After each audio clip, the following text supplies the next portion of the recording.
ગુજરાતના એક એવા ગામની વાત કરીએ જે દરિયાની વચ્ચોવચ આ ગામ આવેલું છે. દરિયાની વચ્ચોવચ ગામ આવેલું છે. આ ગામમાં 100 કરતા પણ વધારે કૂવા છે. એમના પાણી મીઠા છે. આ એક ચમત્કાર છે. આ ગામમાં વીજળી ક્યાંથી આવતું હશે, પીવાનું પાણી ક્યાંથી આવતું હશે, માલ સામાન કેવી રીતે આવતો હશે, એ સંપૂર્ણ હું તમને માહિતી આપીશ. તો વિડીયોને ખાસ કરીને શેર કરી દેજો, જેથી કરીને ગુજરાતમાં ખબર પડે કે ભાઈ આખા ગુજરાતમાં આવું પણ એક ગામ આવેલું છે કે જે દરિયાની વચ્ચોવચ આખું ગામ 12,000 કરતા પણ વધારે વસ્તી રહે છે. તો આ ગામ લોકોનું કેવું હશે જીવન, સંપૂર્ણ આપણે માહિતી અને સ્ટેપ બાય સ્ટેપ જોઈએ અને તમને પણ ખૂબ જ આનંદ થશે. વિડીયોને શેર કરી દેજો, જેથી કરીને પાછી લાઈટ આવી જાય. આ ગામમાં લોકો શું ધંધો કરતા હશે, બાંધકામ કેવી રીતે કરતા હશે, માલ સામાન કેવી રીતે આવતો હશે, લાઈટ ક્યાંથી આવતી હશે, પાણી ક્યાંથી આવતું હશે, સંપૂર્ણ માહિતી આપીશ. આ ગામમાં જવા માટે બોટનો સહારો લેવો પડે. કાંઈ પણ વસ્તુ તમારે લઈ જવી તો બોટ દ્વારા લઈ જવામાં આવે છે. ગાડી છે, માલ સામાન છે, ખાવા પીવાની જે વસ્તુ છે, સંપૂર્ણ બોટ દ્વારા લઈ જવામાં આવે છે.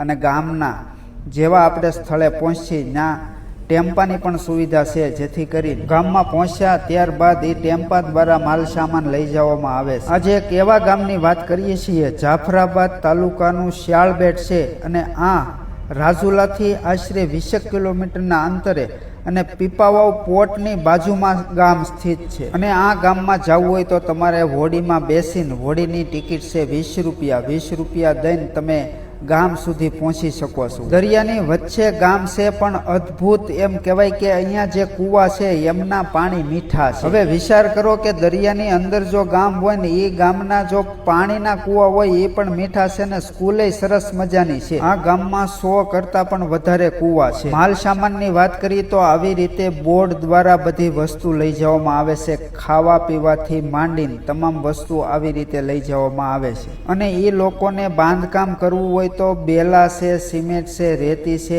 એ બધું બોર્ડ દ્વારા જ લઈ જવામાં આવે છે. તો આવી રીતે આ ગામની જર્ની છે. હવે પાણી ક્યાંથી આવતું છે, લાઇટ ક્યાંથી આવતી છે, તો આ તમે કેબલ તમે જોવો છો ને એ લાઇટના છે ને આ મોટો જબર જે પાઇપ છે એ નર્મદા પાણીનો પાઇપ છે. બંને વસ્તુ દરિયામાંથી આવે છે, લાઇટ પણ અને પાણી પણ. પણ દુઃખની વાત એ છે કે હજી સુધીમાં લાઇટ આવી નથી, કેમ કે વાવાઝોડું આવેલું હતું ત્યારથી ભાઈ છે ને લાઇટ નથી આવી. ખાસ કરીને વિડીયોને શેર કરી દેજો, જેથી કરીને સરકારને ખ્યાલ આવે અને આ લોકો સુધી લાઇટ પહોંચી જાય. આ ગામમાં પહેલાં લાઇટ તો આવતી, પણ તાવ કે જે વાવાઝોડું આવ્યું ત્યારબાદની લાઇટ વહી ગઈ છે, હજી લાઇટ આવી નથી. તો તમે વિચાર કરી શકો કે આ ગામની કેવી પરિસ્થિતિ હશે. મોબાઈલ ચાર્જિંગ, પંખા, લાઇટ કેવી રીતે બધું મેનેજમેન્ટ થતું હશે. અત્યારે આ ગામમાં સોલારનો ઉપયોગ કરવામાં આવે છે, જેથી કરીને મોબાઈલ ચાર્જિંગ છે, લાઇટના ગ્લોબ છે, લેમ્પ છે, એ થઈ શકે. અને આ વિશાળ પાઇપ તમે જુઓ છો એ નર્મદા પાણીનો છે.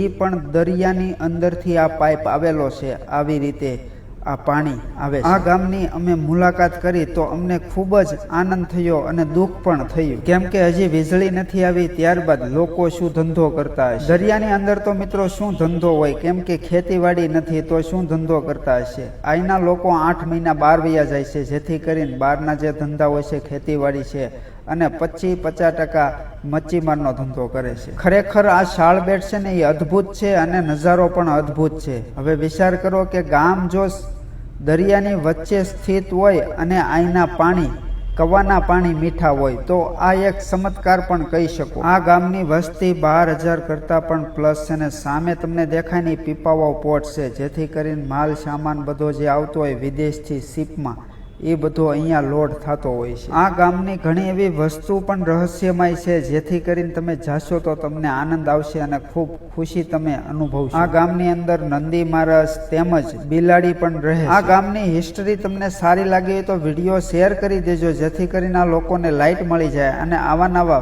આગળથી વિડીયો જોવા માટે ખાસ કરીને ફોલો કરી લેજો, સબસ્ક્રાઈબ કરી લેજો. હાલો, હર હર મહાદેવ, જય હિન્દ, આવજો.